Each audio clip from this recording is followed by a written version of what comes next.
Welcome to the Hall of History, and today we're taking a look at life in the 1950s, especially the time immediately following the World War II.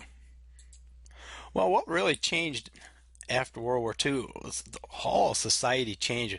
Had all the veterans coming back, women went into the manufacturing, factory workers, and so forth, and everything was really in an upheaval as far as American society. After the soldiers come back, the baby boom. You can see here the more children born in the 50s and any other decade. I'll have to admit, I am one of those baby boomers of 1955. And some of the main reasons for this reunion of families after the war. Many of the of husbands and so forth were gone for a number of years. The marriage age dropped down to about 21 for women and 23 for men. Medicine. War always brings advances in science and advances in medicine, the desire for large families, and the economic prosperity. We were out of the Depression. It was the boom years after World War II. The whole idea of the rise of the suburbs. As these GIs were returning back from the war, they started purchasing homes in planned communities. And many of these communities were very, very cookie cutter like and became very, very popular. The ideal family, house, white picket fence, the man worked and the mother stayed home and raised the family. Also, leisure started to become important at this time. Before, especially during the Great Depression, there wasn't any money for leisure. You worked whenever you could and as often as you could and as long as you could. Comic book production started really taking off here. Little League Baseball started taking off. Bowling alleys started gaining popularity at this time.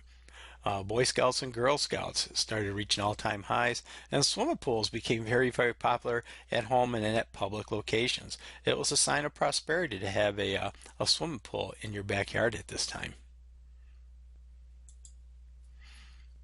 Businesses. Many of the businesses we think of as icons today, Disneyland opened in California in '55, and not too long after migrated to Florida. McDonald's opened up in 1955, and many of these companies, there was a pent-up demand for consumerism, and many of these companies really supplied that demand, especially for the whole idea of leisure and the idea of fast food, especially McDonald's. I can remember going to the McDonald's, like in this picture here, the one on Plainfield, is just a walk-up counter with the golden arches. The automobile started to take place, really caught on here. Cruising. Teenagers started to drive around. The whole idea of taking a road trip. Drive-in theaters. Remember when I was just a young lad, my parents would take me driving theaters, and when I started to drive, I used to go to a drive-in theater up on Plainfield Avenue near a 5-mile road. The drive-through really started to take off here. The interstate highway system.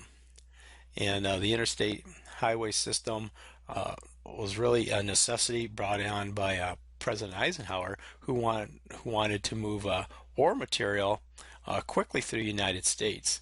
And so many of all these interstate systems were built specifically with military purpose and time, but as you well know, they very, very quickly to get you through that.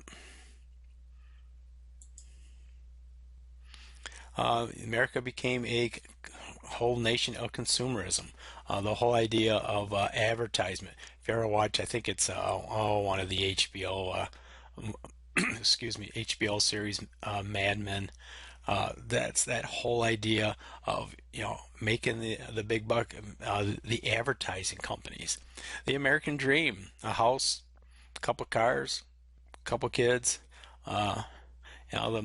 The show Leave It to Beaver was definitely the one of the top-rated shows of the time. It showed the the ideal American family.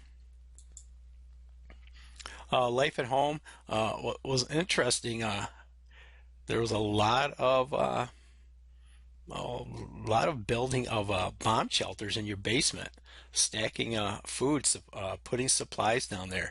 In back of comic books, they would have where you could actually buy these bomb shelters because you got to remember we're at the height of the Cold War here. We were worried about the Soviet Union launching a preemptive strike in the United States, and there was much concern about that.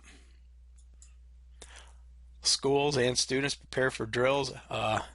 This picture on the left could have very well been me over at St. Peter's and Paul's. I can remember definitely having to go underneath the desk for a nuclear bomb drill. And don't ask me what good it would have been hiding under a desk. That wouldn't have made a heck of a bit of difference. But every school had a Geiger counter to check for radioactivity after the bomb dropped, and the federal civil defense uh, were a, were a very key component of the community. Many of the in Grand Rapids area, many of the gypsum mines were civil defense shelters where people could go and get out of harm's way during an atomic attack on the Grand Rapids area. Well, that's just a very short look at the 50s here, and we will catch you next time.